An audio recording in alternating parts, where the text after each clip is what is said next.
Hi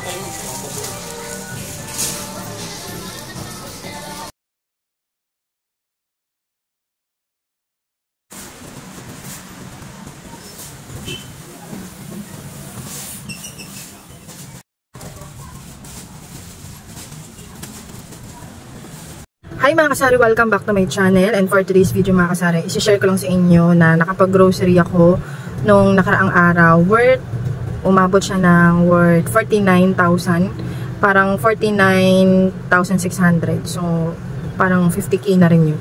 So ganun yung napamili ko nung nakaraan. So papakita ko sa inyo kung ano na yung mga napamili ko and gaano ba karami yung 50k na yun. So kung gusto nyo malaman, just keep on watching. At kung hindi ka pa nakapag-subscribe sa aking YouTube channel, please subscribe and click the notification bell para like ang updated sa mga videos na isa-share ko.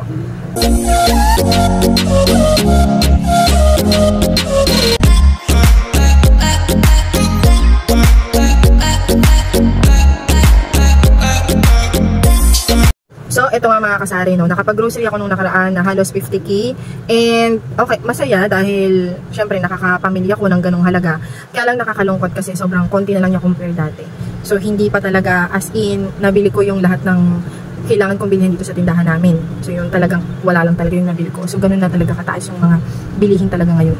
Nakakalungkot kasi dati-rate, alam ko na sa halagang 5k, is makakapag-open ka na ng sari-sari store. Pwede naman yun ngayon, kaya lang sobrang kulang na talaga yun sa budget. Talagang hindi mo na mabibili yung basic needs lahat. As in, kasi sobrang mahal na talaga ng mga paninda natin. Like yung mga dilata, sardinas, ang mahal na yan. Ang sardinas ko po dito is 26 pesos na po siya. Ewan ko lang sa inyo kung magkano na siya, pero ganun. Pero nag-start ako ng 22, ganun. So, ayun, ang taas na, diba? Imagine, 26 na siya ngayon. So, ang laki talaga ng itinaas niya. So, hindi lang sardinas yun.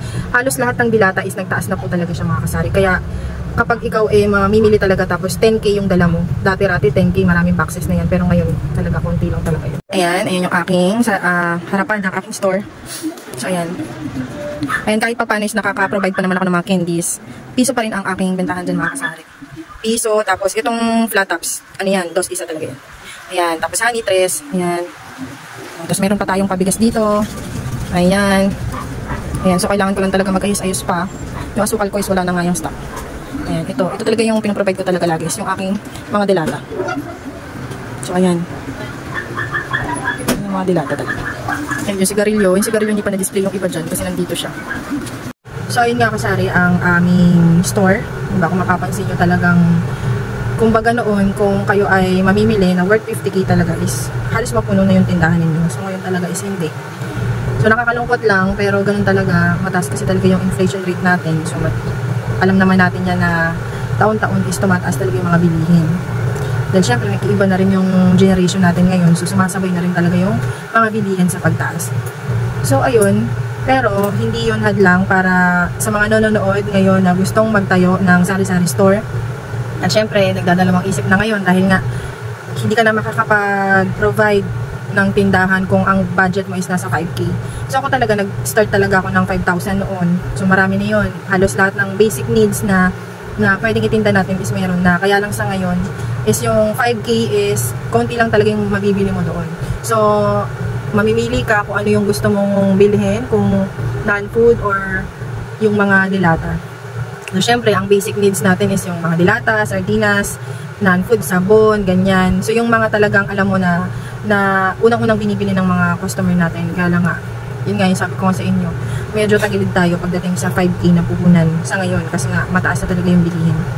Pero ayoko mawalan kayo ng pag-asa. Syempre, kailangan i-push pa rin natin yon. Kung alam nyo naman kung paano mag-manage ng sari-sari store, eventually is magkakaroon ng improvement yan. For sure, diba? Ano lang, tsaga-tsaga lang talaga tayo. So, ayun nga, sa sobrang taas ng bilihin, tapos dumarating pa sa point na, ayun nga, gusto natin kompletuhin yung tindahan natin, kaya lang, nagkakaroon tayo ng kalugian, minsan, dahil nagkakaroon tayo ng expiration, mga kumukunat na mga chichirya, diba? Hindi natin may iwasan yun. Kasama na talaga yan sa pagtitindahan talaga. Yung nangungunat yung paninda, expiration. Kasi, minsan kasi nagiging impulsive tayo. Bumibili tayo ng mga hindi naman dapat. Like for example, natuwa kayo kasi naka-promo si ganito. Pero kapag ibebenta mo na siya sa tindahan mo, hindi naman siya nag-move. Kasi hindi naman siya nabibili dahil hindi siya kilala ng ibang tao, ng mga customer mo. So, mahirap siyang i-dispose. So, ang nangyayari dyan is naabutan siya na expiration. So, nalulugi na tayo pag ganun. Pero, yun nga, alam nyo mga kasari, maganda rin na medyo may kalakihan yung tindahan ninyo. Hindi nyo na yun masyadong mararamdaman yung mga ganun na pagkalugi. Kasi sa sobrang daming item ng tindahan mo, is, ano na yun, hindi na masyadong masakit. Kasi parang nakuha mo naman na yun. Parang, nabawi mo na yun sa iba mo pang paninda. So, yun yung sinasabi ko sa inyo, maganda talaga na merong improvement yung tindahan ninyo na papalaki siya. So, habang lumalaki siya, hindi nyo na mararamdaman yung mga ganun na mapagkalugi. Kasi, parang parang nababayaran na rin yun ng ibang item ng tindahan. Kung magtatanong kayo kung anong ginagawa ko sa mga expired na paninda ko dito. Yung expired na paninda is, meron yang, for example, lumabot na siya sa expiration niya. Meron pa yung duration na 3 months. Pwede pa natin siyang gamitin. Kaya lang naman sinasabi na expired is yung quality kasi ng pagkain is wala na. Ganun. So, hindi na siya talaga pang benta. Pero pwede pa naman siyang kainin. So, depende yun. Kung nakita nyo naman na may amag, syempre wag na, diba? Sasakit yung tiyan natin. Pero kung nakita nyo naman, gagamitan nyo lang siya ng pang-amoy ninyo. Tapos tingnan nyo siya. Kung hindi naman siya mabaho or hindi naman siya amoy bulok, ganyan, okay pa naman yung amoy niya. Tapos yung itsura niya is okay pa naman. Pero expired na siya. So, pwede pa yun. May mga instance kasi na ngayong buwan is ito yung mabenta. Siyempre, pag naubas, bibili ka. So, the next month, hindi na siya mabenta. So, naabot na siya expiration. So, ganun. Madalas akong ganyan. Kaya ang nangyayari, pinamibigay ko siya. Kasi okay pa naman siya eh. Andun pa yung quality, andun pa yung crispy, ganyan. Tapos yung seasoning niya, okay pa naman, buo pa. So, ayun, kinakain din namin siya.